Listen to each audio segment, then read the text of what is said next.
Gonna start up on our meeting. Just want to say a couple things. You want to get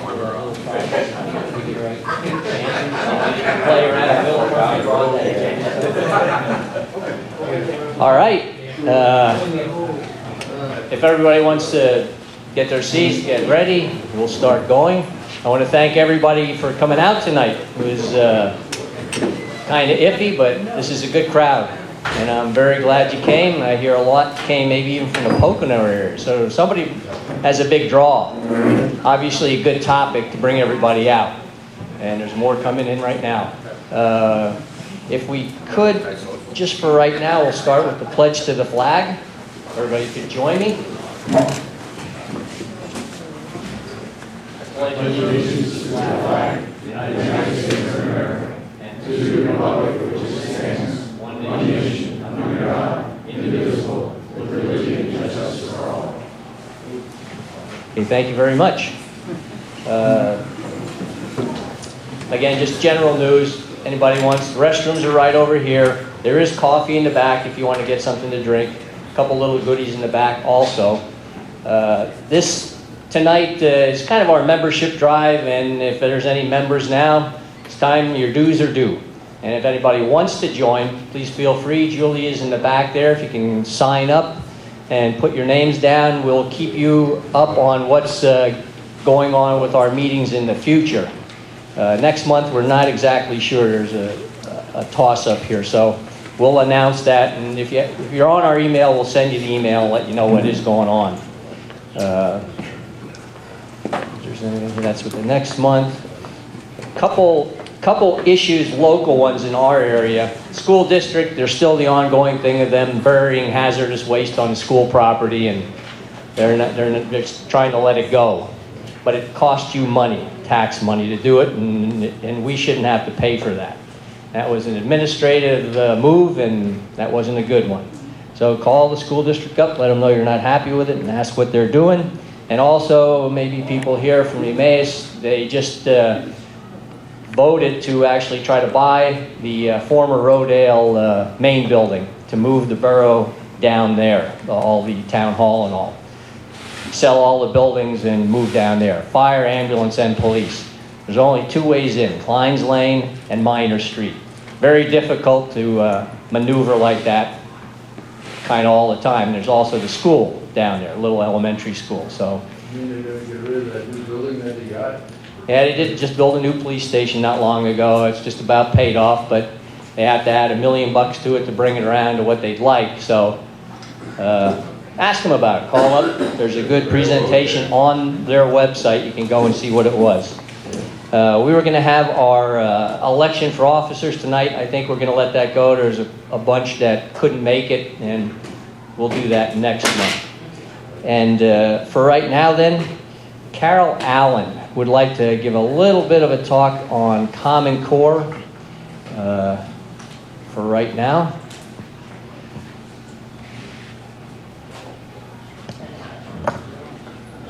Hi, everybody. Will you raise your hand if you have heard about Common Core, at least heard that name? How many of you really pretty much follow it and know what Common Core is that are pretty serious about it? Okay, good. So we do have people who are up on things. That's good. I have a sheet that I brought. It's been around before. This is just basic. If you want to have some basic information on Common Core. This has been going on for a very long time, but we've never known about it. And that's the thing. No Child Left Behind was just leading up to this, and I was part of that. I never knew it was heading where it's headed, and I didn't like it then, and I don't like it now. The other thing that I wanted to talk a little more about tonight is opting out of the testing. And really, we're relying on grandparents to kind of get the information and tell their children about the grandchildren if they're in school or your neighbors. Because this opting out is really important. It's probably the most important thing we have right now, because if they don't get the data on all of our children, it kind of falls apart. They can't do what their plan is. And bit by bit, we kind of focused initially on the Common Core standards. Well, I don't even think of it anymore. That's the least of it, tiny tip of the iceberg. But the data is very important, and they do want to have data on all of our children, and a lot of the kids, older kids, they have data on them anyway, but they are doing it from birth to workforce. And boy, they want to know everything but the kitchen sink. About 400 data points, they call it, for each child over time that they have to have in this system. And if they don't have it, and I'm told if we had 6% of every school district that had kids opt out, it would really make it fall apart. So for our state of Pennsylvania, if 6% of the kids total didn't take it, they wouldn't get the right information, and they don't care about reliability or validity or anything like that anyway. But the opting out partially is that they're being tested so much. And that's all teachers really, unfortunately, are to do, is to teach the kids to take these tests. They're not learning like we learned, just the basic things, the capital of Indiana. They don't have time for that now because they have to teach what's on the test. And the tests are pretty much computerized now, too. They're not paper and pencil. And we can't see what is in these tests. Parents can't even go and say, well, what is this test? Well, they have a couple questions that they've I say, cherry-picked.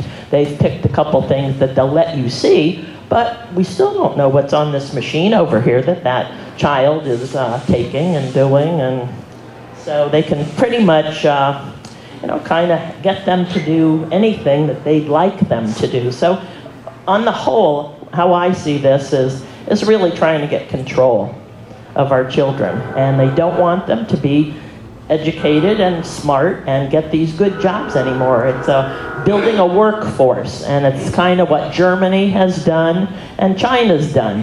They educated you, and you're going to be either a gardener or a waiter or something else, and you get a choice. Well, we don't want that. Our country's been built on whatever you can do, and as far as you're willing to go, you can go for it. And it's very involved. I never thought I'd get into this and find out as much as I do know. But I do have this yellow sheet, and it's pretty simple to opt out. Now, I think one of the concerns is that parents are kind of afraid. Well, what if I do opt out my kid? Are they going to give him a hard time in the classroom? And they could. So I think that parents kind of have to get together in a group and know that there are others who are willing to do this, and know that they're not the only one, and really say, I know what my rights are. A lot of the school districts, they say, are not giving the right information to the parents, telling them that they can't opt out, but they can. They have the right to do it. And 2 weeks before the test starts, and this is a pretty easy explanation. My friend down in Westchester put this together. And what you need to do is 2 weeks before the testing, you can call up the building principal and ask to see the test. Now, I'm not sure, I can't see it, so I don't know what you would see, but you'd ask to see it. And you go in and you see whatever they're willing to give you.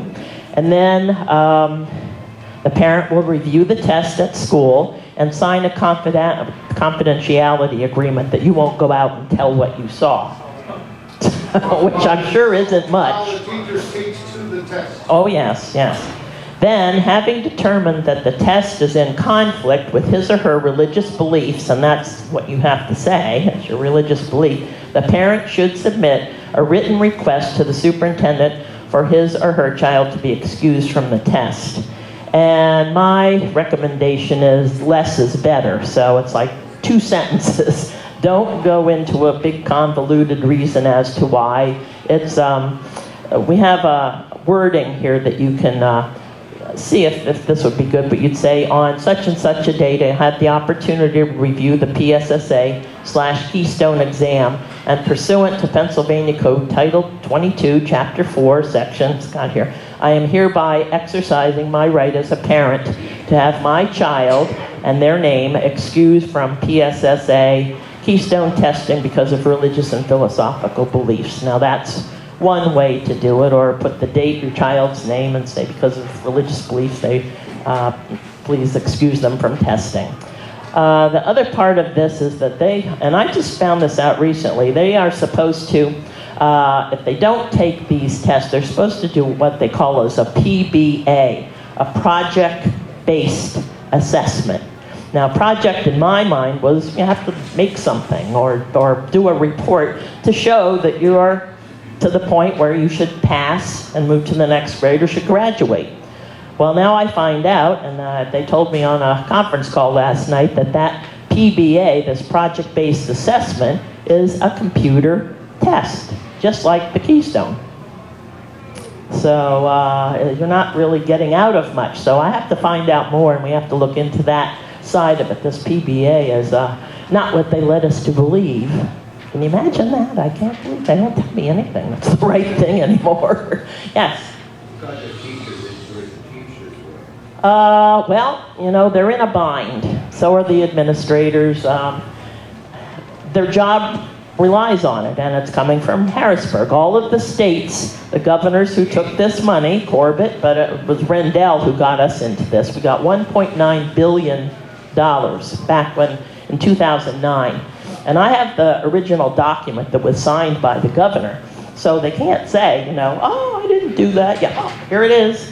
And if you signed it and you didn't do what it required you to do, it's fraud. It's just like your tax return. If you don't tell the truth in here, well, you could go to jail. Well, when they signed that, they had to do two things. They had to accept the standards that people who weren't teachers put together. And it was a trade organization. Now, they say it was the governors, the National Governors Association, the NGA, and that's a crock. They did not write it. They don't even care. They meet, it's a boondoggle type of organization. It's like you and I, we join here. Well, they join. Our governor pays, I think, $175,000 to belong to it. And guess who pays for that? You and me.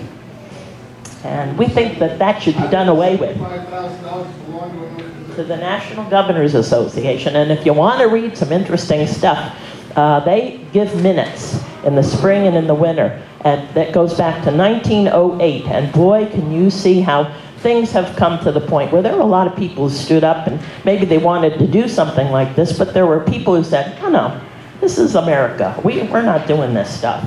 And we never really had to deal with it. But now in the last 50 years, back in the 60s, you read some of those minutes and oh my goodness, it's interesting reading. Be better than television.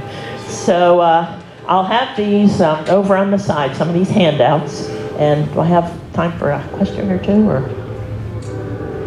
maybe after? Actually, I'd rather Okay. get to the All right. program, but I want to ask a question.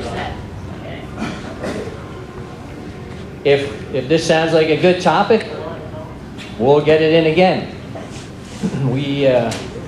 What was the woman's name again, Carol, that really gets into this? That was Peg Luxick.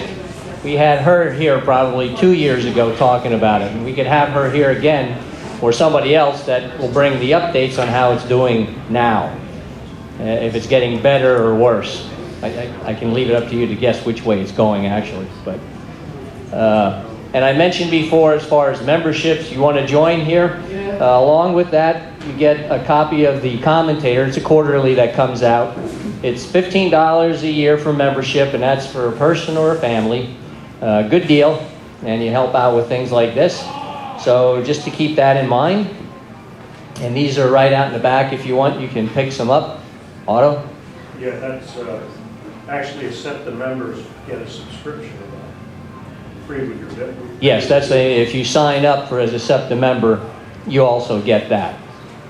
And the membership for CEPTA is the $15 a year for family or individual.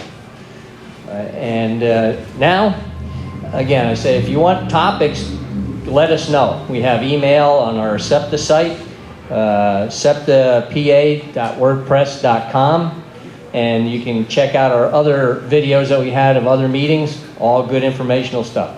Now, if I can give it over to Dave Bolinger to do the rest of this.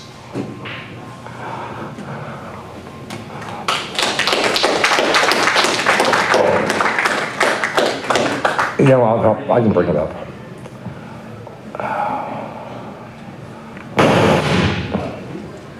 Oops. Sorry. Okay.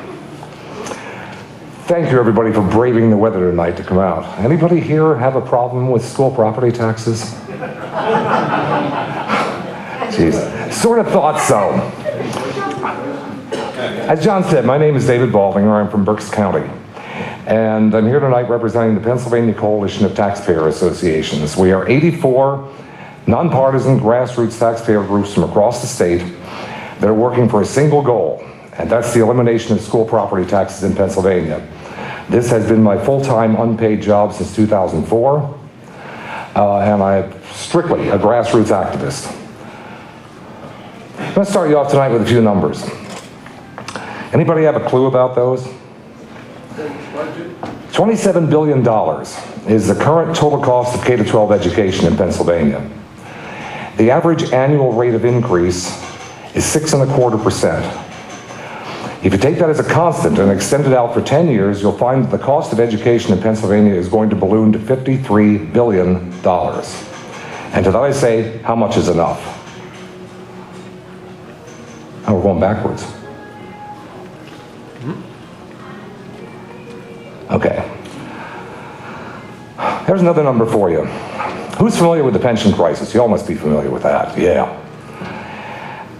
That's the estimate of how much your school property taxes are going to increase over the next 2 to 3 years, just to fund the pension shortfall.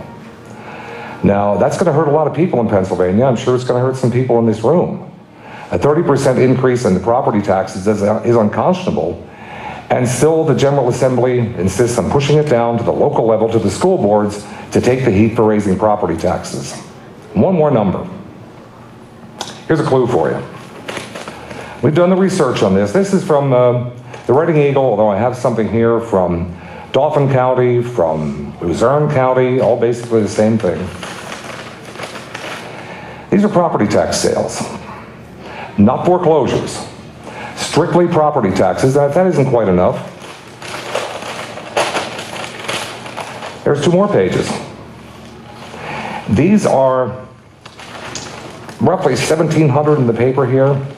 We've done the research and we found that roughly 10,000 people a year in Pennsylvania lose their homes to property tax sales.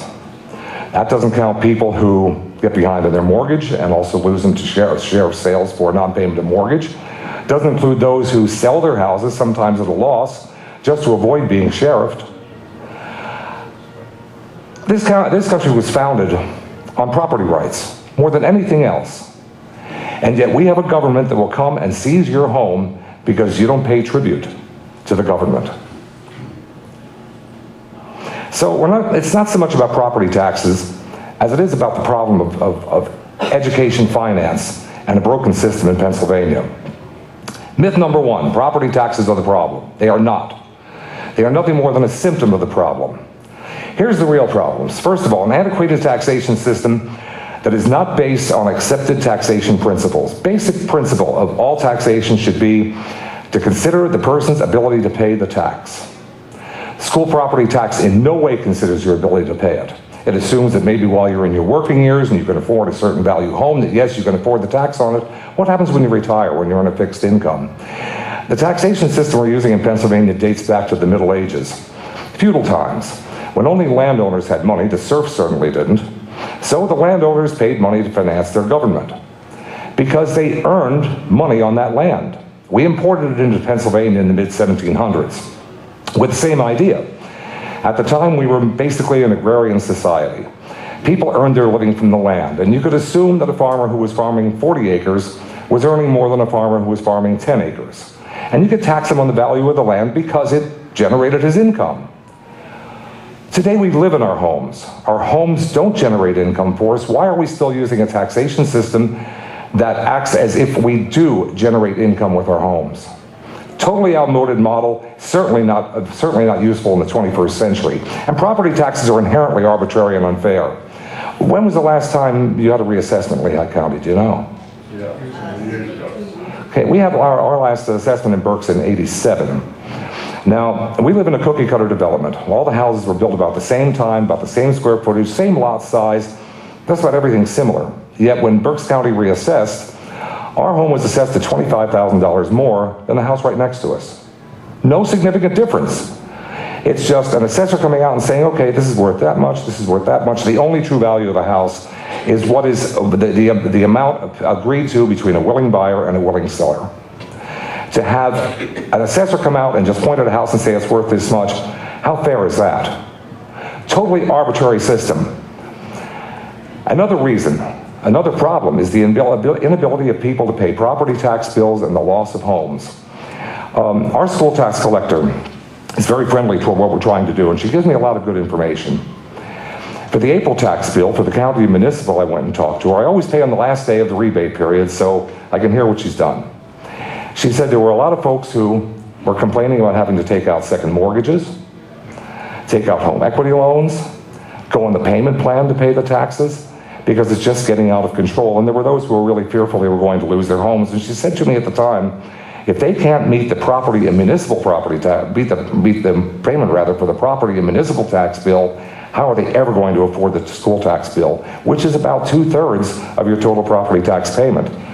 I talked to her again at the end of the payment period for the school taxes. She said the problem had only gotten worse. She had more defaults this year than she has ever seen before because the school taxes are out of control. Out of control spending. I don't like to bash school boards because I think it's a thankless job, but I've seen very few school board members who don't have some sort of an agenda. In the Reading Eagle, every year when school board members are up for re-election, they publish a little bio on each of the members. And I'm always struck by how many of the folks who are running for school board either have a relative who's a teacher, a spouse who's a teacher in a different district, a retired administrator, and the worst of all are the helicopter parents. The ones who want only the best for their children, and they get elected to school boards to make sure they get it. I'll give you one example in our own school district. We had a school board member who absolutely insisted that the school initiate ballet classes because her daughter wanted to learn ballet. Are we responsible for paying for that? The system is out of control in Pennsylvania because the school boards have been given the ability to raise property taxes at will, and this comes into the issue of local control. Local control in Pennsylvania doesn't work. You say, no, yes, you can go out and re-elect school board members. Well, how often does that work? We've seen it. Our Chester County group put in a whole slate of new school board members 10 years ago. They're all gone now, and they're right back to the same things they were doing before. And we've seen it. 3-story atriums, granite floors. East Stroudsburg North, let me get this right. East Stroudsburg North School District a couple of weeks ago announced that they were putting in a new artificial running track with artificial turf and bleachers to the tune of $1.7 million. One of our group members up there talked to the school board member, said, where's the money coming from? He said, oh, we're taking it out of the reserves. Well, how'd they get in there in the first place? Who paid for those reserves? The second question to him was, why do you feel you have to do this? Well, East Stroudsburg South has one, so we should have one too. Now, what kind of fiscal responsibility is that, and really what kind of local control? That's what I'm talking about, out of control spending. Lack of effective education cost controls. Act 1 of 2006 called for school boards to have to put to a referendum any tax increases above an inflationary index that's announced each year. Except at the time they allowed for 10 exceptions to referendum. Yeah, well, a couple of years ago they said, we're going to tighten it up. We're going to go with 3 exceptions instead of 10. The 3 were grandfather debt, special education, and what's the third? Help me, Janice. Grandfather debt, special ed. I'm missing one. Anyway. Pardon? Pension. Pensions, thank you. Brain cramp. I had a school board finance director tell me it doesn't matter. They just cook the books. You move money out of special ed and spend it here, and then when it comes time to ask for an exception to referendum, you say we need money for special ed. Roughly 25 to 30% of all school districts in the state ask the Department of Education for an exception to referendum each year. Taxpayers never get to vote on it.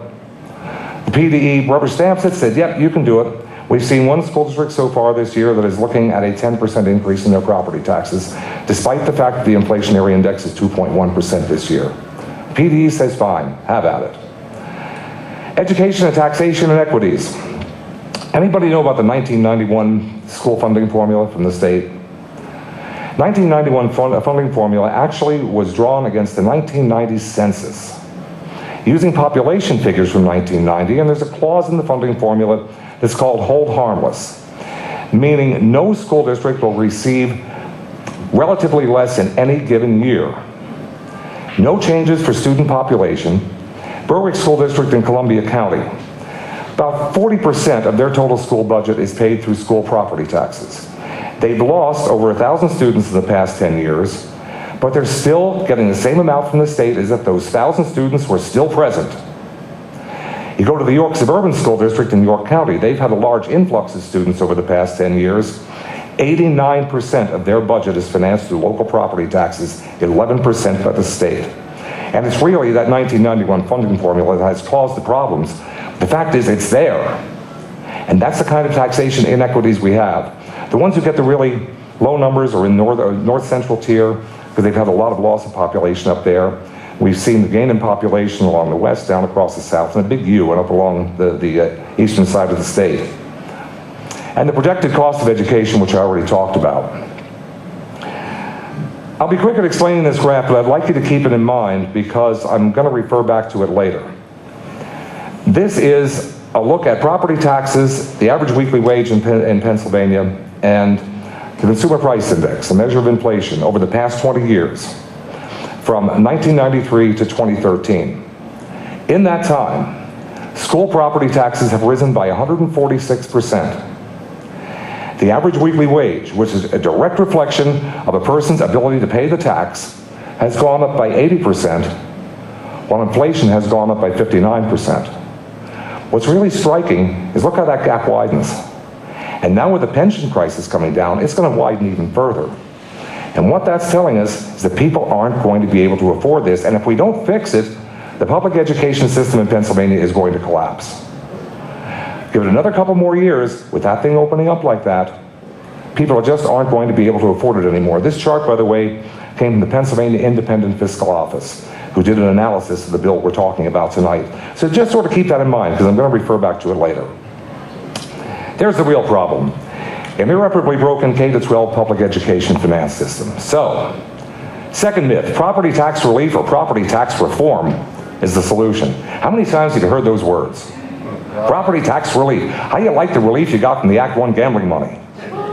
Isn't that great? And I bet it hasn't risen by more than $1 or $2 in the past 7 years since they first initiated it. So let's look at it. Act 50, Act 72, and Act 1 were all different flavors of the same idea.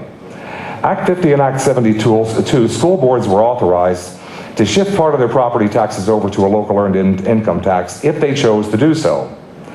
Almost no school districts in the state opted into it. In 2006, Governor Rendell decided, well, they didn't want to do Act 50 and Act 72, we're going to force them into it. And you may or may not remember it, but in April, I believe it was April of 2007, there was a statewide referendum in every school district asking whether or not the people wanted to do a partial tax shift from property taxes to a local earned income tax. 498 school districts of the 501 at the time were eligible for it. It was rejected in 494 or 498 school districts.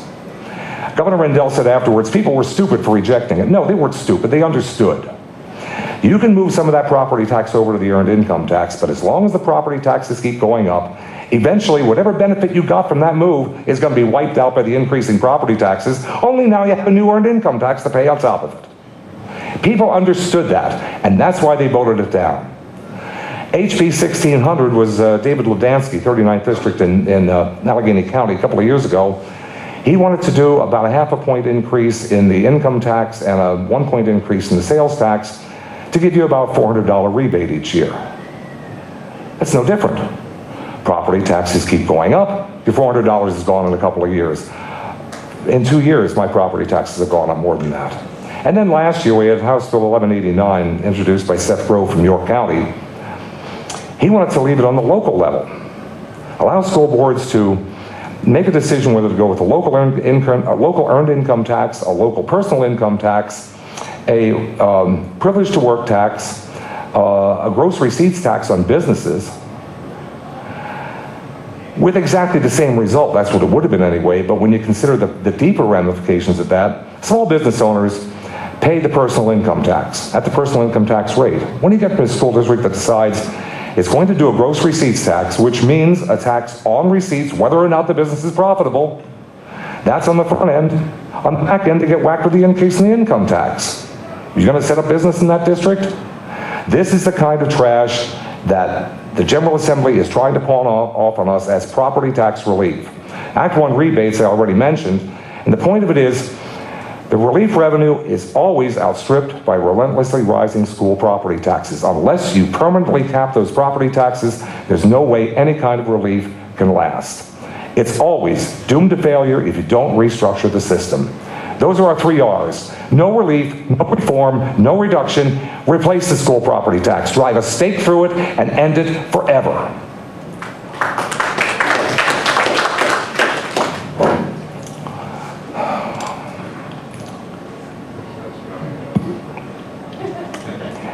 He looks like that because it's been sitting there for the past 30 years. We've heard all sorts of property tax relief plans. Oh, and it keeps going backwards on me. There we go. So why is the time for change? Well, rising homeowner discontent, and we've seen it across the state. 84 taxpayer groups, tens of thousands of people working for this. We have a Facebook page with over 3,500 members on it right now. And they are rabid about getting this done. The Act 50, Act 72, and Act 1 failures, especially the relief from gambling revenues, pressure from taxpayers, groups, and the media. I have a little story to tell you. They're very short, told to a couple of people earlier. Dave Reed is the new House Majority Leader. And Jim Rodkey from our Lebanon group and I were asked by Dave Reed to come in and talk to him about this bill.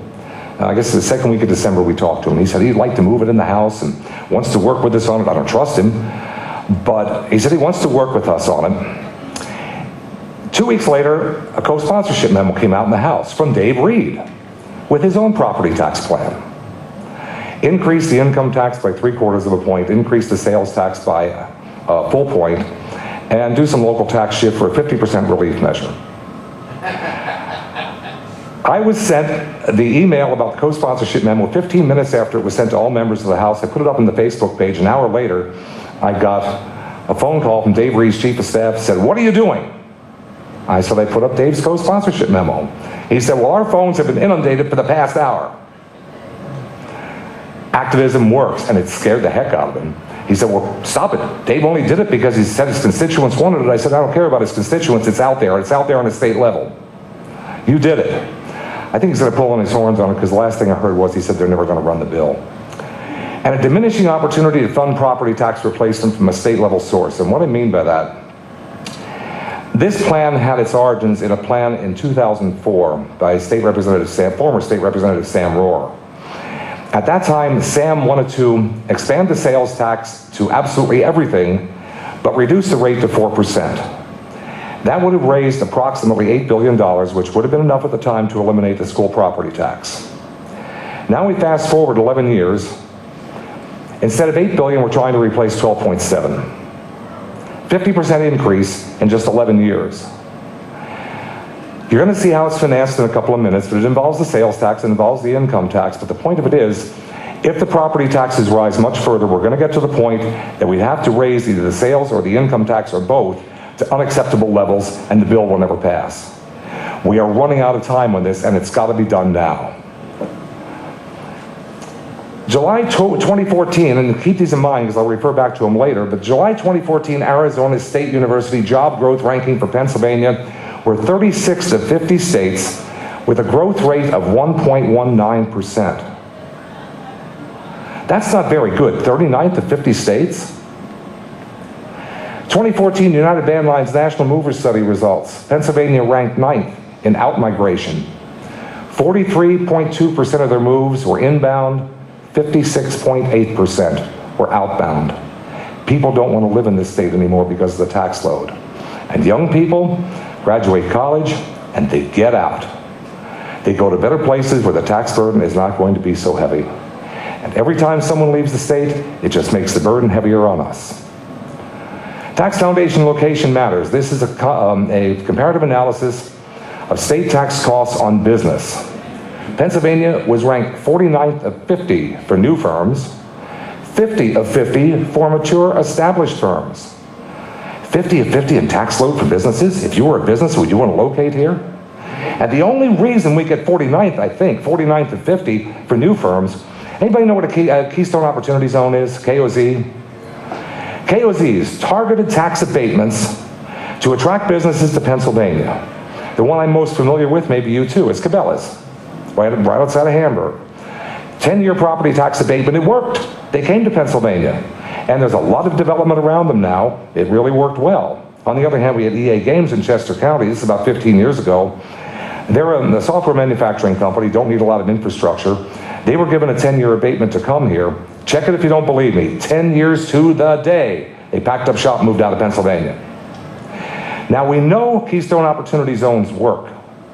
Why not get rid of the school property tax, throw our arms open and say, the entire state's a KOZ, welcome business, come here and set up shop, give us your economic boost, give us your jobs, just let's get rid of this tax. Bottom line, runaway property taxes are destroying Pennsylvania's economy, devastating job-producing small businesses, and driving away its residents, just because of this single onerous tax. There's the solution. Replace the school property tax with a more broad-based and equitable funding stream. We're talking about the Property Tax Independence Act, known as House Bill 76 and Senate Bill 76. House Bill 76 last session was introduced by Senator Dave Argall and Senator Mike Fulmer on the Republican side, Senator John Udechak, and Senator Judy Schwank on the Democrat side. Notice that, 2 Republicans, 2 Democrats. In the House, it was introduced by Representative Jim Cox. Both bills are coming back in this session. Senate Bill 76, probably in the very near future, we'll see an introduction. House Bill 76 maybe a little bit longer, and there's a tactical advantage for that, which I'm not going to get into. But I was the liaison for the 84 taxpayer groups who worked with Jim Cox on developing this legislation. And I think this is an important point. This is not the typical trash we see coming out of the Pennsylvania General Assembly. This was a unique opportunity for grassroots involvement. We worked hand in hand with Jim Cox on the development of this legislation. Everything that's in it was approved by the taxpayer groups. Our suggestions were heeded. Jim and I started working on this in November of 2010. And at the time we said, what are we going to do with this? We looked back to the Rohrer bill, said no, there were things in the Rohrer bill that made it unpopular. Let's start from scratch. The only thing that stayed at all from the Rohrer bill was the use of the sales tax and the income tax as the financing source, because they're the only 2 state-level taxes that generate enough revenue to do this. From there, we started strictly from scratch, and we said, what are our goals? First of all, total elimination of the school property tax, forever. Phased in over a 2-year period. First year, freeze at the current level. Second year, it goes away completely. Now, there's something else about that I'll get to you in a minute. Total elimination of school board taxing ability with specific exceptions. Specific exceptions. You can't leave school boards twisting in the wind. They're going to have legitimate needs. And what we said in the bill was, let's let them enact either a local earned income tax or a local personal income tax, but by voter referendum only. No exceptions. I want to talk about local control? What kind of local control is that? In fact, the taxpayers actually have the ability to vote on school budgets and on tax increases that are going to affect them, that school boards just can't unilaterally impose on them. Stabilization of school funding, and that has to do with that climb you see. And stabilization of school funding, Upper Marion School District, Montgomery County.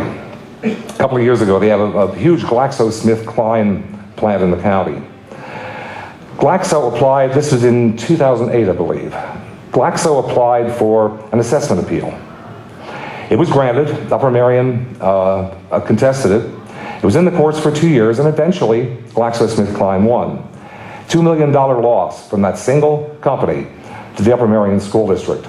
The upshot to it was, because it was in the courts for 2 years, the school district had to refund $4 million from the original filing date. But we've seen this all over the state. Businesses learned it first, homeowners learned it later. With the 2008 housing downturn, your house isn't worth what it was anymore. Appeal the assessment, get it lowered, lower your taxes. It's going to raise everybody else's taxes when you do it. But to say that the property tax, and some of the opponents of the bill like to say this, that the property tax is the most stable revenue source, and I guess there's a certain truth to that, because you're going to do whatever you have to do when somebody's holding a gun to your head, or in this case, taking your house.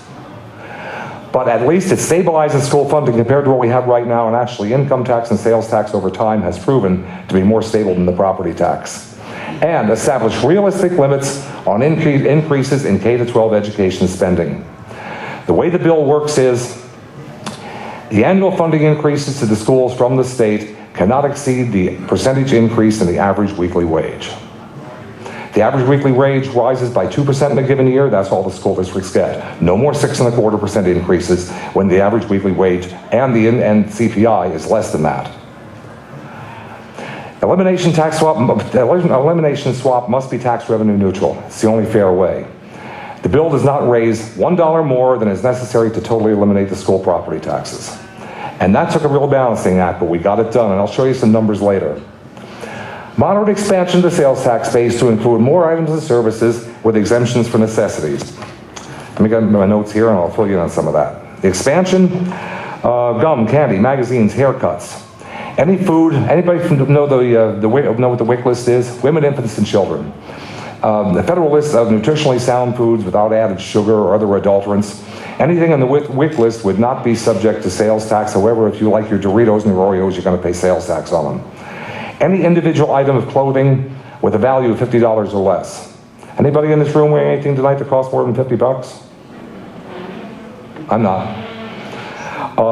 Exemptions, food stamp purchases, all utilities, all home heating fuels, health, hospital, and dental services, any medical services exempt from the sales tax, and home health care. There's an instinctive objection, and we've heard it. Some people say, oh, you shouldn't tax burial vaults, or you shouldn't tax flags.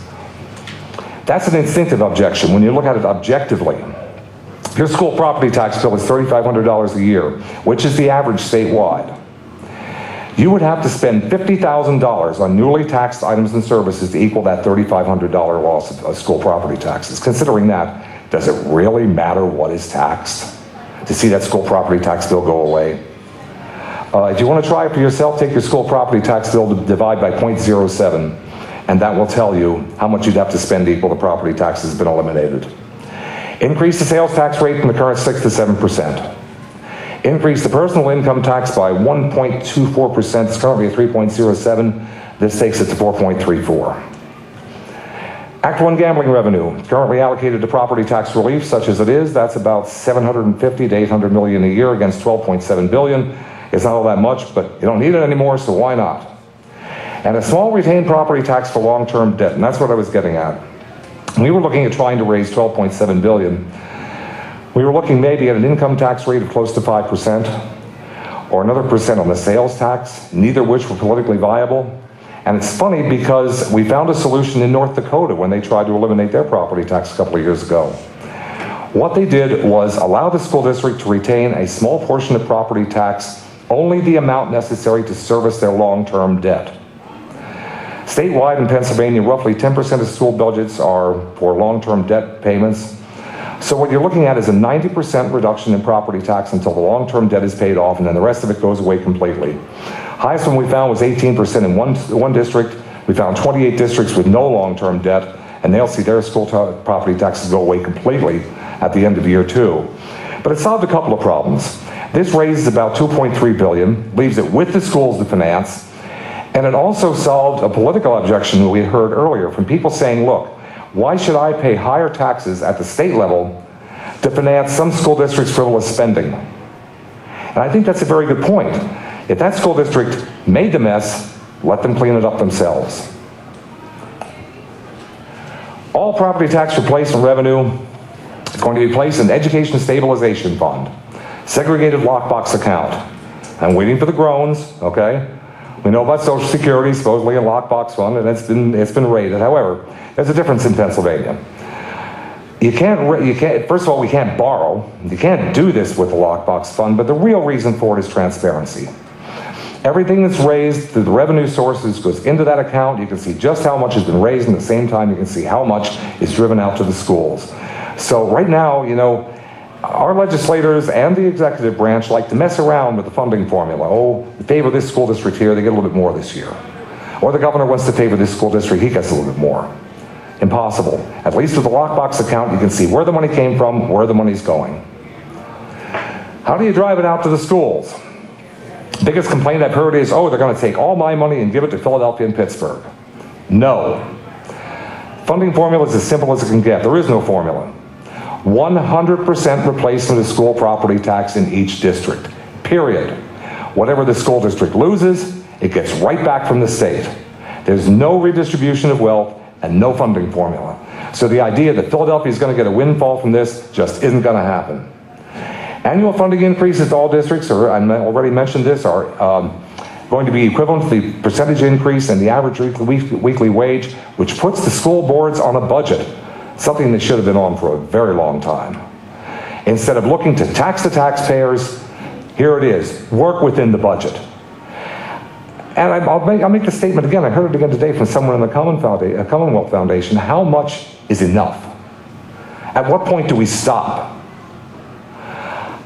If it's necessary to educate the children, fine, but I'm sorry, in our school district, I guess it was 3 or 4 years ago, we needed an artificial turf football field. But what the hell, as long as we're doing that, let's do the soccer and lacrosse fields for an extra $1 million at the same time. And on top of that, we built a $500,000 weight training room and a $250,000 tennis complex, 2 blocks from the municipal tennis courts. Guess they won't be able to do that anymore, huh? School funding. Supplemental school funding through a local EIT or PIT, I mentioned that. In the case of the referendum, if it's for a specific project, a new roof on the school, a new school, whatever, if the referendum must state the purpose of the project, the cost of the project, the tax rate that the school district wants to apply, and a sunset date for the tax. So you know exactly what you're getting into when you vote for it. If they can do it, they can also do it for general school district financing if they want to, but it still has to be voter approved and brought up for a referendum once every 4 years. Once it's enacted, it can't go on in perpetuity. Legislation is to be implemented for replacement of the school district property tax only and not to be integrated into the current basic education subsidy. That's going to continue in whatever form the General Assembly decides they want to do, and it's got to be fixed. But Sam Rohrer's plan originally tried to lump all the money together and then drive it out to the school districts, and the General Assembly didn't like it at all because then they couldn't mess with it anymore. Figured, okay, let them play in that sandbox, do what they want to do. We need to do this to get rid of the property tax. Introduction of separate concurrent legislation proposing a constitutional amendment to forever abolish school property taxes as a school funding source. Whatever can be enacted by statute can be repealed by statute, and so can House Bill and Senate Bill 76. Once you have a constitutional amendment, it makes it far more difficult to ever reinitiate the school property tax. And just an aside here, I mentioned Jim Rodkey earlier, and Jim's a real constitutional scholar, and he made a good point.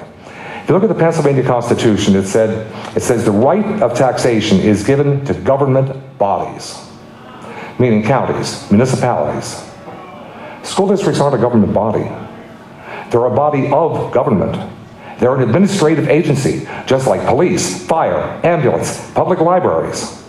And if you want to use the same method they do for school districts, allowing them taxation, why don't the police and the fire and the paramedics and libraries have their own taxation methods? I think it's a good constitutional argument that the school district should not even have this ability. They didn't before 1949. It was given to them in the Public School Code of 1949, but it was sort of iffy. And Act 511 of 1965, it was finally codified that they were allowed to levy their own property taxes. Constitutionally, I don't think it's an argument. Legislation is in full fiscal compliance with the financial analysis conducted by the Pennsylvania Independent Fiscal Office that was released on October 1st, 2013. IFO has done 2 studies on this bill. The first one, the numbers were off, we used it for correction. The second one, the numbers were on the nose, and I'm going to get into that. But what's interesting is the comments. Besides just the numbers, the IFO study, I think, was 78 pages. They had a lot of comments there. These are some of the comments. The elimination of school property tax increases the disposable income of property taxpayers. The analysis assumes that 70% of the property tax cut goes to individuals. That's about right. It's roughly, property tax is roughly 70% individuals, 30% business. It further assumes that homeowners spend 90% of the increase in disposable income. So we're looking at roughly $10 billion for homeowners. They spend 90% of it. $9 billion injected back into Pennsylvania's economy. What kind of a stimulus is that for the state? The federal government borrows money to try to do stimulus. We've got it right here. What are you going to do if you have that $3,500 back in your pocket every year? I have people tell me, hey, I'll fix up my house. First of all, I'll have the money to do it. Second, I don't have to be afraid of doing it because the tax assessor can't come out and raise my assessment because I fixed up my house. The building trades love it. The Pennsylvania Association of Realtors loves it. And they have worked very hard in the past session on this bill and pumped a lot of money into advocating for it. Indicates the legislation will cause home values to increase on average by more than 10% statewide. A lot of what you lost in 2008, you're going to get some of it back. And it only makes sense. Monroe County, Poconos, is absolutely the poster child for this problem. They have roughly 3,000 walkaways right now. People just walk away from the house. They can't afford it anymore. Their property taxes are through the roof. You can't give away a house in Monroe County. You have a $500 mortgage and an $800 property tax escrow payment each month. Property tax escrow payment is more than the mortgage payment. How do you sell a house like that? Typically in Monroe County, property tax is roughly 5% of the value of the house. $200,000 house, you're looking at $10,000 a year property tax load. Nobody's going to buy a house like that. Get rid of the school property tax, watch how fast the home buyers start snapping it up. Another comment from the IFO. Working age homeowners realize a tax cut. They found the increase in federal income tax because if you itemize, you can no longer deduct the taxes on Schedule A. Increase in federal income tax through lower itemized deductions, state income taxes, and sales tax is more than offset by the reduction in property taxes. He also said retired homeowners realize a significant reduction in taxes. It finds the property tax reduction easily offsets any increase from the sales tax. I just love this one.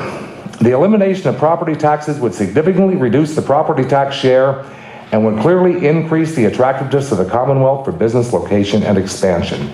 Remember I talked about KOZs earlier? We met a fellow from York County. About 10 years ago, he opened a truck servicing business. Did quite well with it. And decided he was going to open another location. Now, I guess he had about 6 or 8, 9 employees. Decided he wanted to open another location on the other side of the city. He found the location, had his lawyer investigate it, found out the property taxes were $12,000 a year. Said, no way. He moved a couple of miles across the border into Maryland and set up shop there. So Maryland gets the economic stimulus. Maryland gets the jobs. We get nothing simply because of the property tax. This could be huge for Pennsylvania, and this relates back to those numbers I talked to you about earlier about job growth, people moving out of the state, how Pennsylvania is 50 to 50 for the tax load in businesses. All this makes a huge difference. People will be willing to come to Pennsylvania and set up shop here instead. Benefits will also accrue to home builders, home developers, and other landowners who convert current land holdings into new housing plots, and employment would increase in the construction sector as well. In every recession ever experienced in the United States, it has always been the housing market that has led the way out of the recession. Getting rid of the school property tax escrow, and we've heard it from young people. They want to buy a house, get their piece of the American dream. They can afford the mortgage, and then they find out they have another $500 a month on top of it in school property tax escrow, and they can't afford it. What happens when you get rid of that? The housing market is going to explode in Pennsylvania. And that's going to help our overall economy, but those people can get their American dream now. You're going to see new home construction, you're going to see existing home sales, and that's again why the Pennsylvania Association of Realtors was so heavily invested in this. And regarding business entities, we've heard the argument, mostly, and I don't get political about this, but in this case I think it's a truism, the left of the political spectrum generally thinks you should tax the hell out of businesses while giving breaks to everybody else. That's how they feel about it, but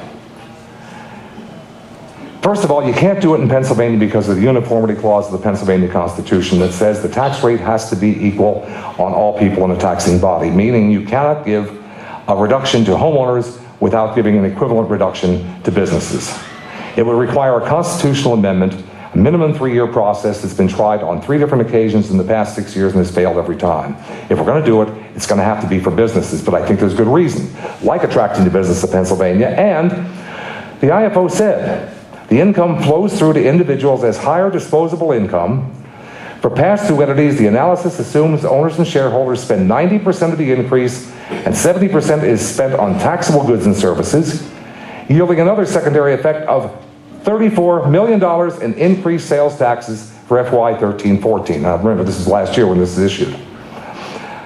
It's self-perpetuating. People spend the money, they pay more income tax, which gives more money to education. This is a no-brainer. What a way to finance education in Pennsylvania, and especially, I think this pretty much dispels the argument about businesses. I'm not going to get too deeply into this and don't have to bother reading it. It's just what I said earlier. Supporters of this bill are passionate about it because we believe in it, but because we helped to write it. It's our bill. And in a state with no citizen initiative or referendum, this is unique that we were allowed to participate so deeply in the legislative process and put before the General Assembly our legislation, not something that was cooked up in Harrisburg and has a lot of political motivation behind it. This is how we looked last year. Now, the bills haven't been introduced yet, so we won't know for a while what kind of co-sponsorship we're going to have. In the House of Representatives, we had a total of 86 of 203 members, 58 Republicans, 28 Democrats. Not a bad bipartisan showing. In the Senate, 25 co-sponsors, 13 Republicans, and 12 Democrats. What does that say about the bill? I think it's because of the fact that we are so non-political with this bill. We not only looked at the best way to get it done, but the best way to make it politically acceptable.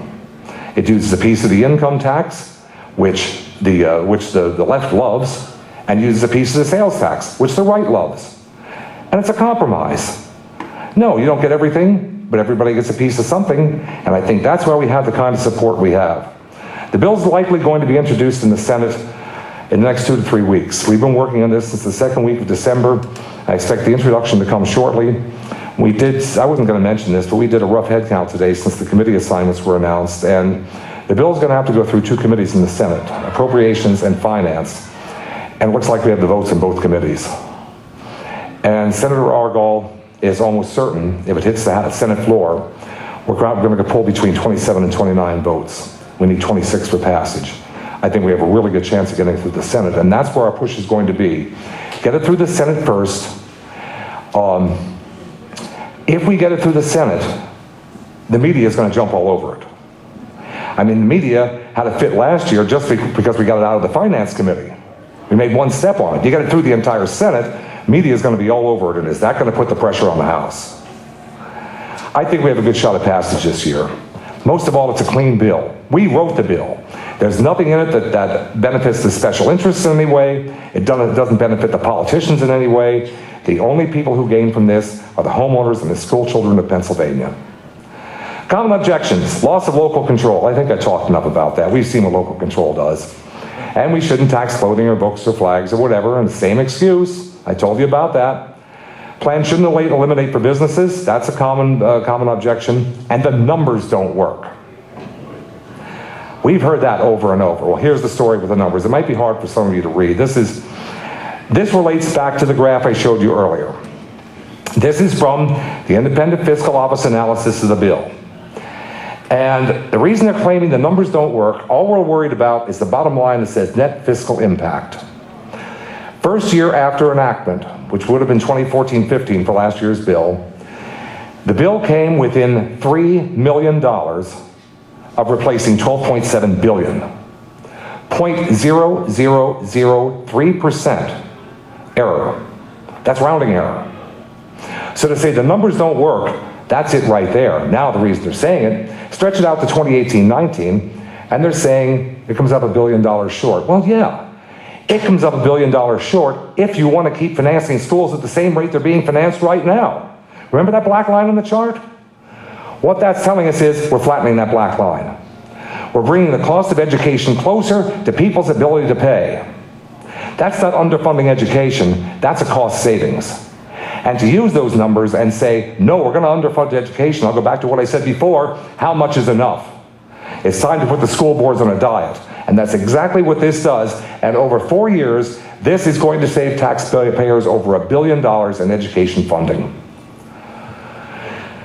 KQB Radio in Pittsburgh and the Pittsburgh Tribune Review last year, September 19th, They ran a poll simultaneously. They basically explained the bill, not in the detail you heard tonight, but just basically how it works. Asked their readers and their listeners whether or not they should be enacted. Yes, 78%. No, 22%. If the legislature doesn't want to hear about this. Reading Eagle, March 13th, 2013, same question. Yes, 89%, no, 7%, and I support other options, 3%. 89% approval. Politicians are happy if they get a 45% approval rating. You look at these numbers and still they fight it, and it's all about the special interests. We were told some of last year's co-sponsors signed onto the bill with the knowledge that Mike Turzai, the majority leader at the time, promised he would not run the bill. So they could sign on as a co-sponsor, look good to their constituents, knowing they were in no jeopardy and have to put up a vote on the floor. That's not going to happen this time. The special interests are controlling what is happening to this bill. The teachers union, the PSEA, is a big opponent. So is the Bar Association and the Trial Lawyers Association, because the bill taxes certain legal services. However, any family or domestic issues are not taxable, neither are criminal cases. But if you go to draw a will, you're going to pay sales tax on it. Bar Association hates it and they're fighting against it. And the PSEA for obvious reasons. I mean, right now, when they negotiate with a local school board and can pull 3 and 4% raises over each year over a 5-year contract, they know they're not going to be able to do that anymore. The school board can say, hey, we're only getting a 2% increase this year. How can we give you 4 without cutting education services? So the PSEA hates it, and the PSEA is the single biggest lobbying group in the state. They dump a ton of money into political campaigns. What this comes down to is the grassroots against the big money special interests. And we're winning the battle. I think we're going to get it through the House this year. With numbers like that, how can the lawmakers even consider not supporting this bill? As far as local tax shifts, we don't want the option. We know better. Give us the guarantee and eliminate the property taxes. A lot of times when I've given this talk, people have said to me, I hope that they will do something about it, meaning Harrisburg. They're not going to do anything about it unless we force them to do it. And that means getting involved, calling your senator, calling your representative, and telling him you want nothing else but this. If you agree with what you heard tonight, then you let them know. You vote any other way than this, I'm voting against you in the next election. And good luck. I hope that you can do it. I can't do anything. I'm a facilitator. That's it. It's us working together that can get it done. We've proven it. We know we can do it. The PCTA started with 6 local taxpayer groups in 2004. Now we're 84. And our voices are being heard in Harrisburg. They are really being heard in Harrisburg. When I go over to the Capitol, there are those who walk up to me, right? Lawmakers will walk up to me and say hi. And then there are those who duck into closets because they don't want to see me. They know we're having an effect. And that's one of the reasons I'm here tonight. I want to try to get you involved. If you agree with what you've heard, then please get involved in this. On the table in the back, some basic handouts. Some of you may have them. There's also sign-up sheets back there for email updates. If you sign up for them, I promise you I will not spam your inbox. In fact, I haven't issued one since October. I'll only send you an email when there's something that needs to be done. If you're a Facebook member, please get on the Facebook page. Just do a search for PTCC and you'll find it. Always an active discussion there, always some great ideas. There's some folks in the back that are on the page all the time. Aren't you, Steve? Aren't you, Bob? And they always have good comments and good ideas. And I told you the story about Dave Reed. I mean, they hammered his office within minutes after posting something on Facebook. But you need to get involved in this, and if you can be a real zealot for it, and we have some of those that just do nothing else, I guess I'm one of them, that'd be even better. But when you leave here tonight, if you like what you heard, tell folks about the website. Again, the website address is on the bottom of this sheet. Tell folks about the website, tell them what you heard tonight, ask them to get involved too. If each one of you just bring 2 more people into it, that's a big help. We need some help here in the Valley, not a lot. Most of the folks in the Valley, most of the representatives and senators in the Valley are already on it. Lisa Vascola's on it, Pat Brown's on it. Pat Brown, by the way, is the chairman of the Senate Appropriations Committee. Glad to hear that. It's just not right. Shouldn't hold a person's home hostage to property taxes. There's the web address. Please go there. There's a whole lot more supplemental information on there where you can learn a lot more about the issue if you want to. And that's it. Any questions, anyone? Yes, sir. You mentioned about supplemental school funding. Yes. And we got for referendum. Yes. Typically schools have budgets that have a fund balance. And I assume you're still going to have a fund balance. No. Schools help their budgets. Yeah. Yeah, sorry. If we can wait to ask the questions, we'll bring the microphone around just so everybody can hear what's going on. Thank you. So, sorry. Yes, sir, go. All right, supplemental school funding. Schools have a fund balance. Yeah. And we know from our own experience here in East Penn that money gets shuffled around. Now, Sure. what's to say that money's not going to get shuffled out of the fund balance and lower the fund balance so they can put a referendum on the ballot? And how are the people going to know that they're doing that? All I can say is be vigilant. You're not going to know. The idea of the referendum is to sell the idea to the taxpayers. And again, that's why there is the referendum has to include a specific project. Otherwise, what you're saying, they could do.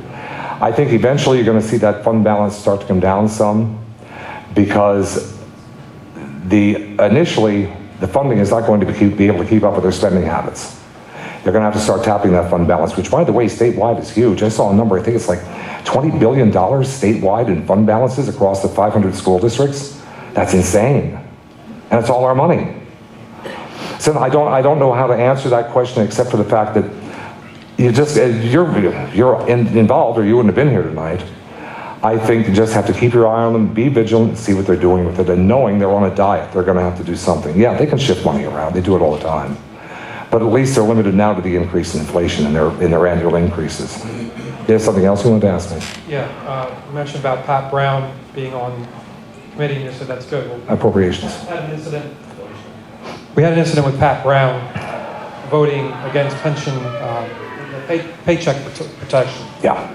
And so his position has a lot of us concerned. I understand that. In fact, we were talking about that before we started tonight about Pat Brown's on some issues that are of concern to you. All I can say to that is he was a co-sponsor last year and worked within his caucus to bring other members on as co-sponsors. He may not have believed in paycheck protection. He does believe in this bill. And there is no question at this point that he will run the bill in the Appropriations Committee and influence the other Republican members of the committee to vote for the bill. So whatever other issues you have with Pat Brown, this should not be one of them. We know he's on our side with this. Yes, ma'am. He's coming with the mic. With the new governor, and being that he's a Democrat and believes in all kinds of taxation, how could this be affected by a veto? Are there going to be enough votes in the Senate and the House to override the veto? To override? Yeah. I don't know. Probably not.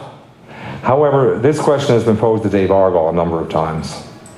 And in fact, it was just published in the Reading Eagle this morning. Someone asked him about the governor's effect on this bill. He said, if this bill passes the entire General Assembly, if you think the media is going to explode if the Senate passes it, wait till the GA passes it and sends it to Wolf. Argall said he doesn't see any way that Wolf can veto this bill. Politically, he would be committing suicide, and he'd be another one-term Tom. And I tend to agree with that. I mean, when you have this kind of public acceptance on a bill and you get it through the General Assembly and pop it on his desk, is he really going to take the political risk to veto this bill? I don't see it happening. Override, if he does veto it, then we got to go after the override. I'm just not sure at this point that we have it. I'm guessing, again, 27 to 29 votes in the Senate isn't enough to do it. The House, maybe, with some luck, we could be looking at 105, 106, which would not be enough to override in any case. But again, but you got to consider the politics that happens after they pass it, too. Once they voted for it, if he vetoes it, they just might decide they're going to pass it anyway. It's a toss-up. I don't know. We're hoping what Argall says is right. He feels that there's no way Wolf would be able to veto this bill. Yes, sir. We'll come over to you then. Okay. We had talked before, and I understand your concern with Pat Brown. I do know Pat Brown somewhat. One of the things I think you want to explain to them is a domino effect. If the school property tax goes through and it's eliminated, then what would be the natural next issue? Pension reform. Yeah. So our expectations of us is, well, we got this and okay, But what happens is the vigilance needs to take place to keep going, because it's just not a one-issue thing. It's a multi-task issue that says, if we get this through, now we know Pat Brown voted out as far as Mary's Law, and because this bill that you're talking about has taken on a couple of names. Okay, is it going to come back? It may come back, but we just need to be vigilant. Get behind this, all groups, not just this group, but all groups across the state. Get this done. We get this win. Do you know what people are going to feel like? We got it. Now we know we can do something. It's developing the political power that we have in order to get something done. Okay? I mean, I believe in this. I've heard Dave talk a couple of times. But how about if this funding that all these schools have, 20 billion, how about if we could force them to take that money and put it towards the pensions, because we're getting our butts kicked, are we not? You make a really good point there. A number of lawmakers in Harrisburg have told me conventional wisdom is that passage of 76 is going to drive a lot of issues. It's going to drive paycheck protection. It's going to drive getting rid of unfunded mandates. Definitely going to drive the pension issue, because the lawmakers knew what they were doing when they increased the multiplier and when they cut back the payments. They knew if there was problems, they could shove it right back down to the school districts and not take responsibility for it at the state level. Well, guess what? The school districts aren't going to be able to raise property taxes anymore to fund the pension. And that's going to kick it right back up to Harrisburg where it belongs. They made the mess. Let them clean it up. This passage of 76 is going to drive a lot of other issues in Harrisburg. And that's a good point, and thank you for bringing it up. It's going to make a huge difference in some of these other issues that are important to us. Yes, sir. Uh-oh, notes. I don't like that. Hold the mic right up. Okay, can everyone hear me? Oh, yeah. Yeah, hold the mic up to your I'm going to mouth. show you, Put the mic back up to your mouth. up here? 3 inches and... Can you hear me now? I thought I was a big mouth, okay. Okay, can you all hear me now? I got to keep up my mouth. May knock a few teeth out, but... First of all, I want to introduce myself. I'm Carl Rohrbach. I'm from the Bethlehem School District. I'm a senior. I'm retired. And the savings that a senior will get, there's a website you can go to. You put in your pension, you put in your school district taxes. They'll calculate what your sales tax might go up. We don't pay income tax. And there's a substantial savings. For me, that savings is $1,800 a year. A lot of money. However, these two bills are terrible. It's a terrible approach. Don't be for them. I'm going to explain in a couple reasons why. I know the bill sounds favorable to you, but they're not good bills. First of all, what Dave said about the school districts, all the complaints, the excessiveness, I almost agree with him 100%. These two bills don't resolve any of those problems. It just passes it to the state. Now, the state's going to give them the money. There might be some limitations in the future, but I guarantee you there will be legislation overcoming the limited percentages that they can raise the schools. I'll give you a couple of solutions that are much better than these bills. A benefit from this bill is corporate savings. Corporations pay hundreds of millions, billions in property taxes. It goes away. It goes away. They don't pay their share. They're in the communities. They have obligations in those communities. This obligation goes away. A lot of money. And the makeup for that is on the individuals. So if you don't like Keystone zones or NIZ zones or Costco and school districts giving up taxes, this isn't a bill you should want. It doesn't deal with the problems. The teachers' salaries, the teachers' excessive pension, nor will it force the state legislature to deal with those. Because the school teachers union is extremely powerful. I compare it to the Teamsters of 30 or 40 years ago. We remember that. Teamsters went on strike. They closed down the country. And there had to be judicial involvement to get those workers back. This is not a debate. There's a question in here somewhere. No, I'm explaining why they should not be for the bill. I'm explaining why they should not be for the bill. That's what I'm saying. Well, I'm not going to piss away 10 years of work because of your half-baked ideas. Oh, these are solid ideas. Oh, I'm sure they are. I'm sure they are. This is a question and answer. This isn't. Yeah, I don't want to hear your arguments. I'm giving him. No, you're not giving me responses to shit. the bill. It's a question and answer. Okay, I would Ask the say, question. just ask a question, just ask a question. If you want to make a speech, come back at another meeting and do it. What makes you think? What makes you think? We welcome all points of view. Okay. I'm What surprised makes you you use think? class warfare. What makes Business you against think? individuals. What makes you think that the state will have to address the pensions, school teachers' pensions, when they haven't done it? They know it's a problem. They haven't addressed it. This will not make them address that. But it won't allow them to drive it down to the local level anymore. And that's the big difference. You want to see 10% property tax increases for the foreseeable future? 30% in the next 3 years? I agree, that's ridiculous. Of course it is, and this stops it. People to address it at the school board level. It can't be addressed at the school board level. Because school board levels are always about their own self-interest. Can I answer that question? Please. I ran I'll go hold off a second so that we can get a mic to. $17,500 the teachers union spent to keep me off the school board 2 years ago. That's how much power. Oh, I believe it. But what will change that is people can come out to school board meetings. No. People don't come out. No. I think we're gonna have to, we're just calling for questions here.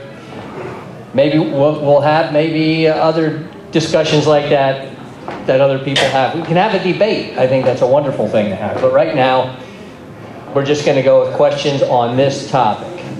And not between, each other, but from us to Mr. Bolinger, please. Okay. I'm gonna go around like this.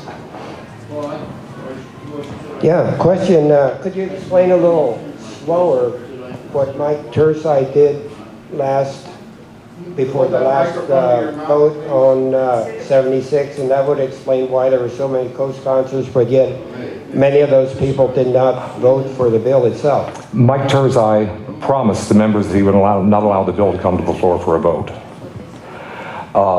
That way, the representative could safely sign on to the bill as a co-sponsor, knowing they'd never have to put up a vote on the floor.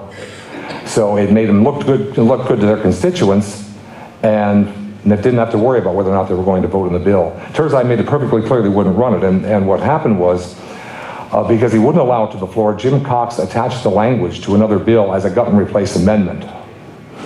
And that's when you could see the rats coming out of the woodpile, because a number of the co-sponsors did not vote for the bill, or not vote for the amendment. Yeah, there were, 86 co-sponsors, and I think, no, there were only 86 co-sponsors, and it only garnered 54 votes on the floor. So some of those who actually signed on as co-sponsors wouldn't vote for the amendment. It was rigged by Tersey from the get-go. He told Jim Cox flat out, I'm never going to run your bill. Consider for the fact that the Bar Association and the trial lawyers oppose it, and Tersey in the last election cycle took almost $500,000 from those two organizations. I think that answers the question, along with whatever money he took from the PSCA. I think the problem is the leadership. If you look at the donations they got from the PSCA and all the other teachers' unions, that explains why the opposition from leadership on both sides. Absolutely. The thing that I've liked about the bill, it forces school boards to budget with what they have, rather than just saying, this is what we want, and keep taxing the people. That's right. I've watched what East Bend does, and you should pay attention to this, because I think most school districts do this. This is the spring of the year. This is when they prepare their budgets. They overestimate their expenses deliberately, underestimate their revenues. Oh, we need a tax increase. You get the tax increase, and at the end of the year, oh, what good managers we were. We have this surplus. It goes into the reserve funds that they have that are $20 to $30 billion across the state, and then they repeat the process the next year. This will stop that. Yes, it will. Absolutely will. Thank you.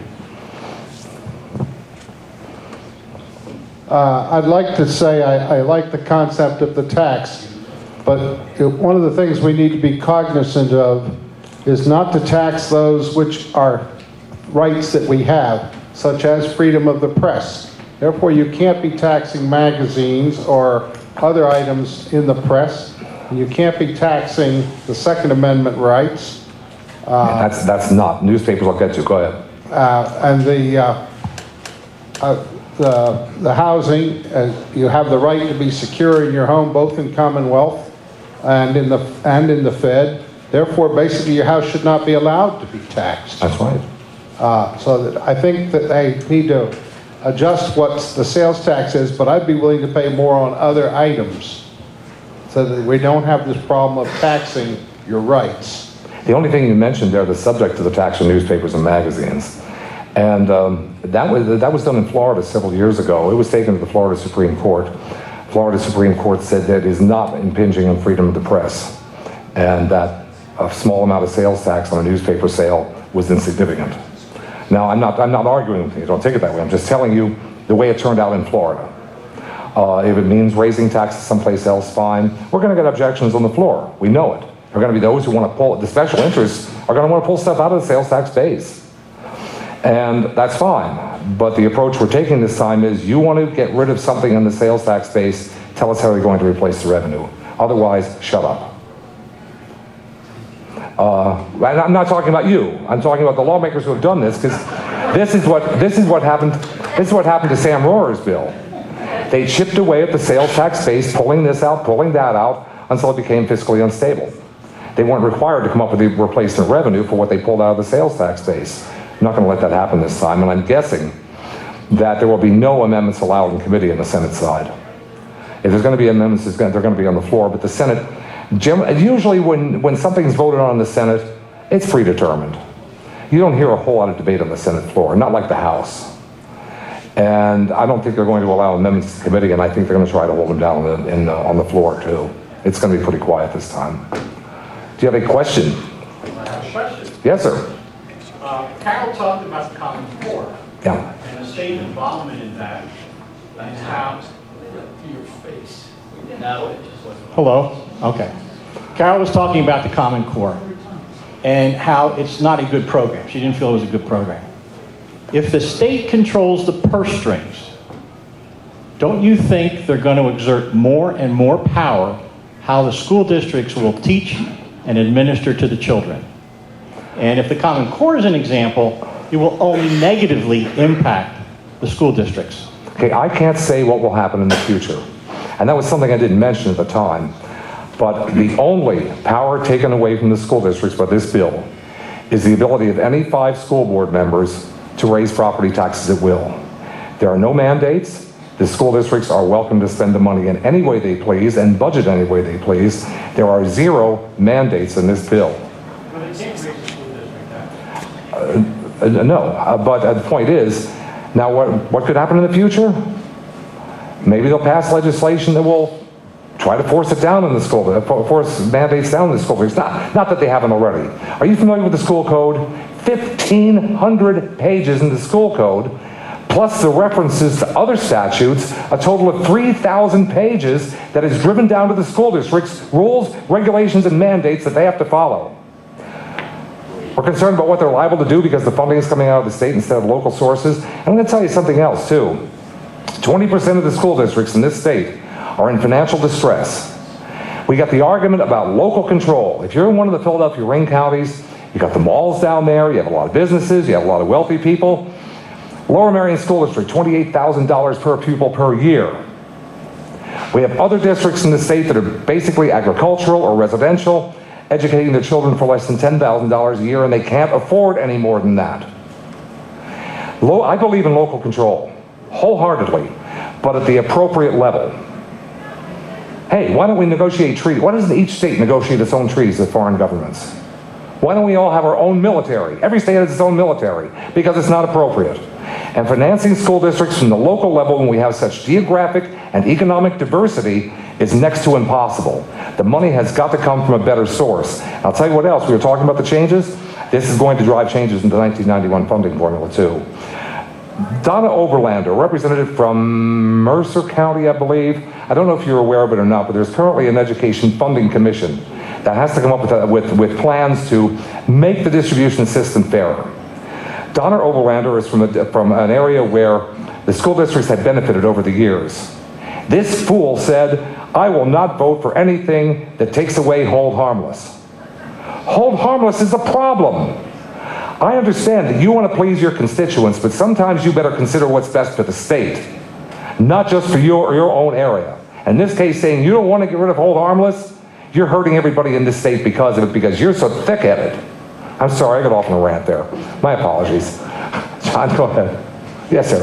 You started this presentation talking about the pension issue and how it's out of control. In today's Wall Street Journal, for instance, it said that only 7% of people that have retirement funds have over $1.5 million. Now, we're funding basically all of our teachers who have 30 to 35 years in with over $2 million over their lifetimes.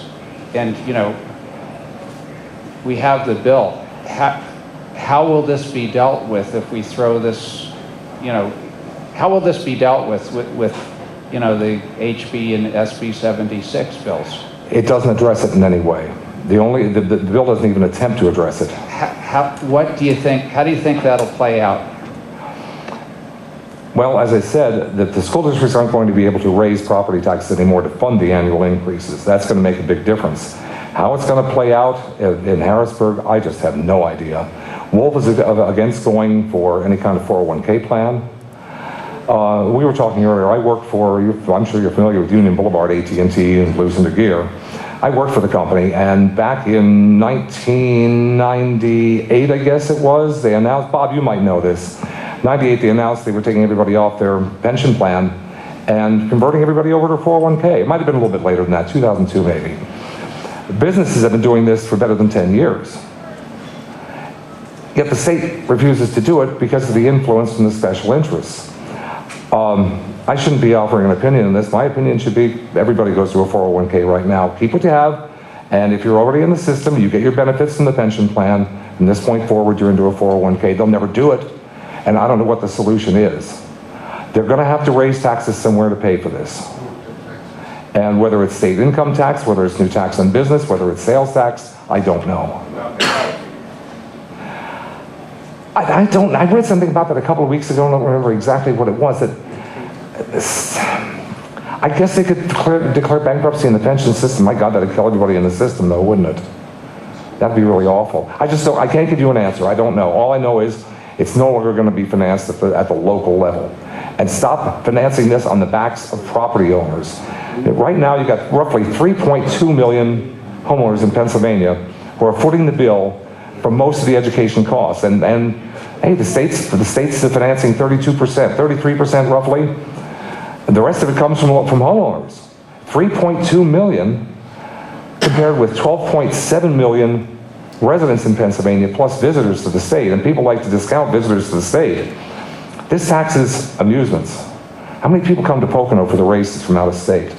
How many come across from Jersey to watch a Phillies game? Every time they buy a ticket, they're helping to finance our education in Pennsylvania. It takes the burden off the backs of homeowners and spreads it out more evenly, which is the way it should be. The biggest tax base is the best tax base. Yes, sir? Yes, isn't it, there was some concern expressed here, I think the gentleman over here expressed it, that concern about the revenue coming from the state. But isn't it true that the Pennsylvania Constitution requires the state to provide an efficient and thorough education, and therefore, by implication, the funding as well? That is correct. In the Constitution, the General Assembly shall provide for a thorough and efficient system of education to serve the residents of Pennsylvania. School board should not have the ability to tax. You are absolutely correct. It's the General Assembly's responsibility to do it constitutionally. And this Bill 76 would then put the responsibility back where it belongs. That is correct. Thank you. And again, it's going to cause changes without a doubt.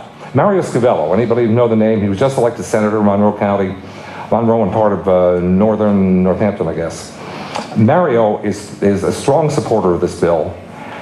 He has been trying for years to get the 1991 funding formula fixed with no success. Too many objections. Mario was thrilled with the idea of this bill because he knows it's going to force him to change the funding formula. What we said earlier about disparity between school districts, this is going to help to equalize that.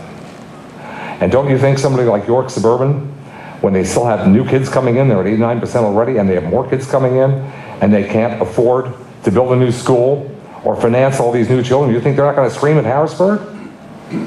Harrisburg's going to be forced to do something about it. There's no question. And it needs to be done. Just a quick comment then on the pensions that were talked about.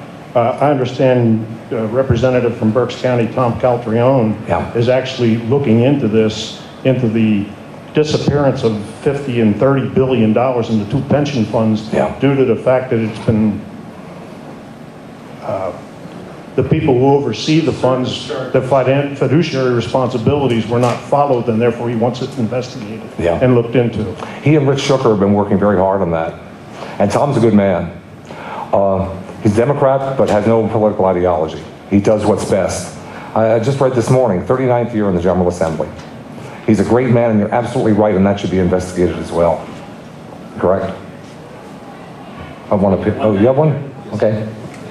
I just wanted to say I do partially agree with this gentleman that spoke before, that I think that this legislation is far from perfect, but then again, what are the chances of ever finding legislation that's perfect?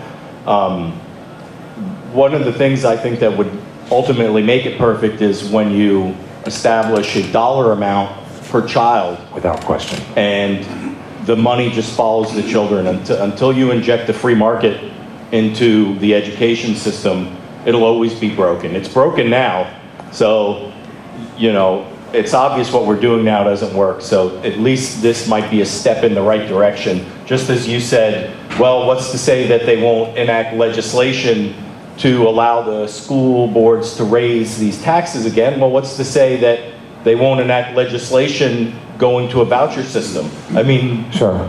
And you're absolutely right. I mean, the theory of dollars follow scholars is a good one. There have been a lot of suggestions for things to be integrated into this bill. That's one of them, to go to a per-pupil funding methodology. There's also been questions about, should we do something about the pensions in the bill? Every time you add a new provision to the bill, this bill was designed to do one thing: get rid of school property taxes. End of story. Every time you add new provisions to the bill, it gets weightier, and you draw more fire. You want to get it passed, keep it as simple as possible. You dump more stuff into it, you lose it. And just one last comment. If we really wanted to follow examples, we should look at the countries in the world that have the best school performance, and those countries have voucher systems. Yeah. The money follows the kids. So. Yeah, you're absolutely right. And since you're making comparisons, just go south a few miles. You're going to have two almost identical houses, same value. Property taxes in Delaware are 10% of what they are in Pennsylvania. That sort of kills the argument about funding from the state level, because they're funded from the state level. They seem to be educating their children just fine. I mean, I'll be glad to go to Delaware and pay $300 instead of $3,000. It works for them. Yes, ma'am. I agree with Gio, and that was going to be my comment, that we need a per pupil Without question. cost. Without question. If they lose students, they get less money. If they gain students, they get more. But that per pupil cost, for years, that was my interest. I hope that comes about. But just from a Common Core standpoint, we've got Common Core now in this country. There is so much, like you mentioned, unfunded mandates. Yeah. You won't believe how much education is going to cost. We're talking about it now. It's probably a pittance compared to what Common Core is going to be. Yeah, you're right. And we're going to be holding the bag, and it's not going to be good. And it's really not good for our children either, but the taxpayer, they're really stealing our money. Stealing us blind. And charter schools are no better. So don't get me started on that.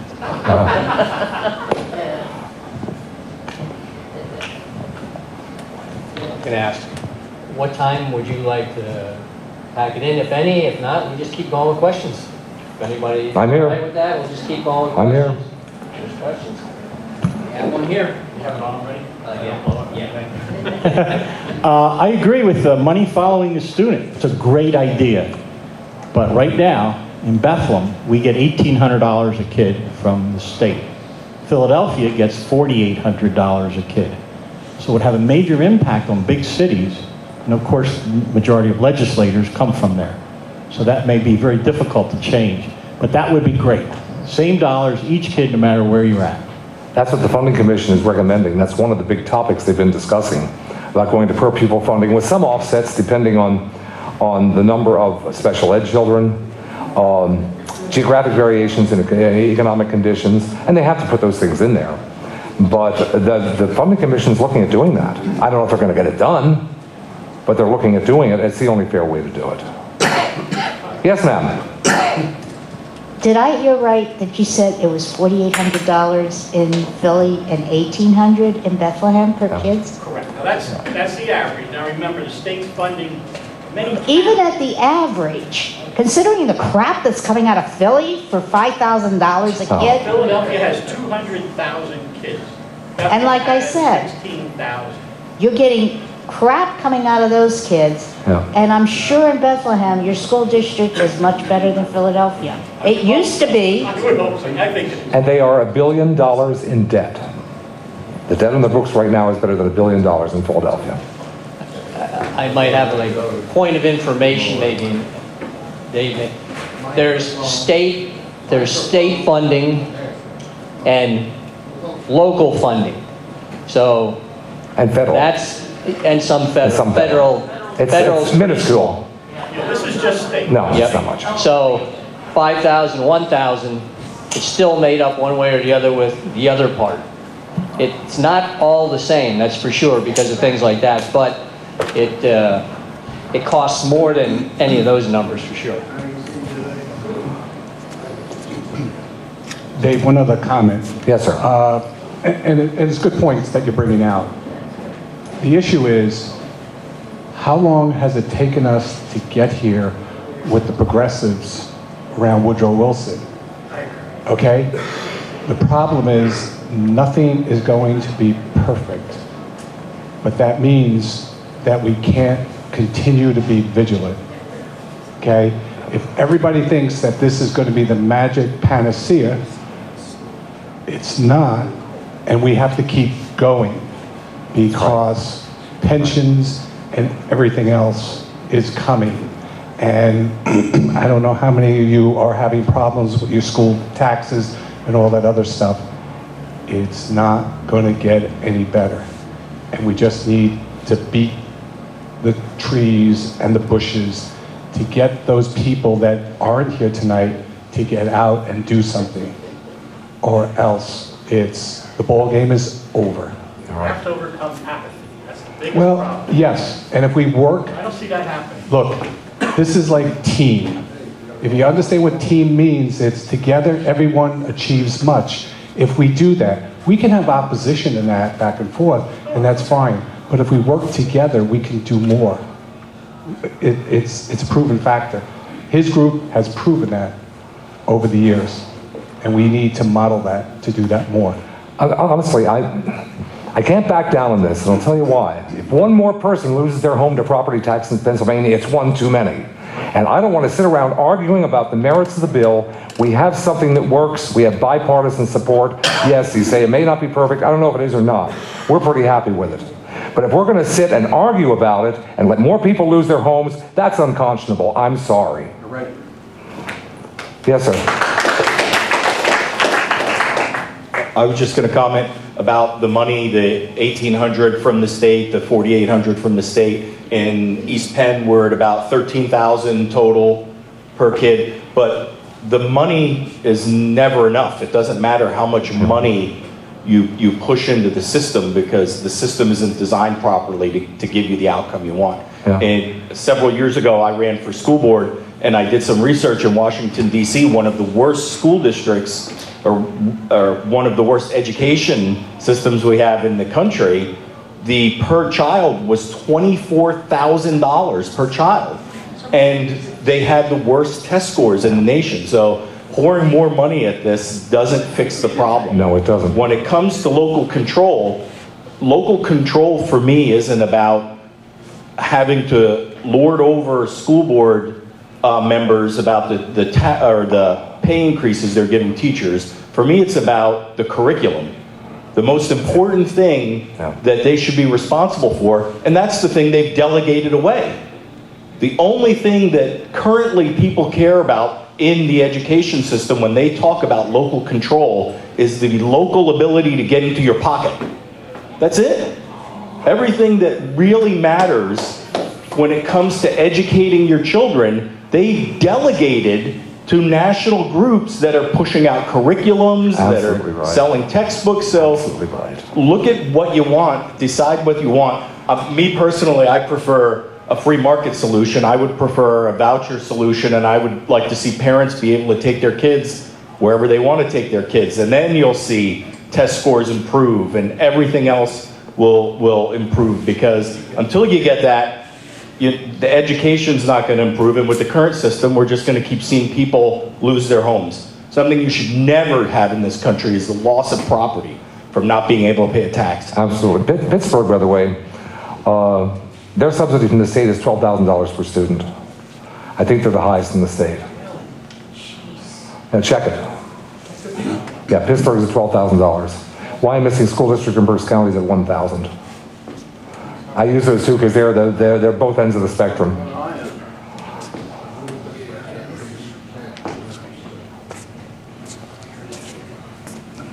Any more questions that anybody might have for Dave? Thank you, John. I want to thank you very much. You're very welcome. Wonderful. Very welcome. Thank you. Thank you all for the questions.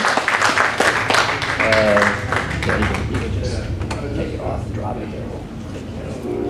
I want to mention a couple things that pertain a lot to this and school districts as far as that. Lower Macungie, I was reading, I just got a note from Ron Beitler. If you guys might know him, he's actually a commissioner on Lower Macungie. And they had a thing here, this happens to do with their local, not so much the school, but their local municipality. And it turns out that what we're trying to do is get defined contributions. They have them. They don't have a pension problem or anything. Lower Macungie Township. Everybody else has it, or doesn't have it, for their workers. $9 billion started that this year for workers hired now forward. That's kind of what we need to do in the process for school districts and everything. Everybody like us have defined contributions. That would sure help. And then, yeah, okay, hang on. They were talking about all the municipalities have their pensions are fine and stable because they don't have that political influence from Harrisburg. Yeah, although theirs is starting to go now. It's just a matter of time. A lot of this stuff's tied together. If you can go on our site, go to the last meeting we had with Rich Shooker and Representative Calterone. Yeah, if you want, go in the back. Yeah, there's some goodies, teas, talk amongst yourself. You got questions or whatever, you want to duke it out. Did Carol have more that she wanted to say? Or? Carol, I have one question for Carol, and this has to do with Common Core. What's the percentage of students they can just write off? Because, scores and things like that, when they're doing it, I'm hearing like 10%. They might just be able to say, well, you're so bad, you don't count. Now, the superintendents have been given the right to say that up to 10% of the graduating class can just be graduated. If they failed the Keystone and if they failed this and they can't do that, then they can have the right to pass those kids on.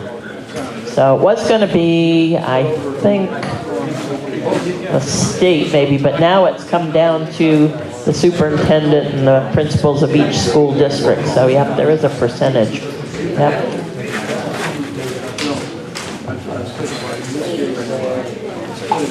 Oh. Yeah, one other thing I was thinking as far as our Senator Brown, and this has to do a lot with taxable, using public-private partnership thing with the NIS zone. That zone can use every tax there is except property tax. And now, if this would go through, he'd even get more. He'd get it all. That would stay right in that zone. It would not be used for the schools and everything else. That would stay right there to help the contractors build more buildings. remodel their things and all. We have to still keep track of all those, because when one person takes it from somebody else, we create taxes to do things that we need done. Then we create other things to get around those taxes. I don't think we should be able to deduct taxes for anything. That's a cost of doing life, for business or private. That's my thing. So anyway, thank you all very much. Goodbye.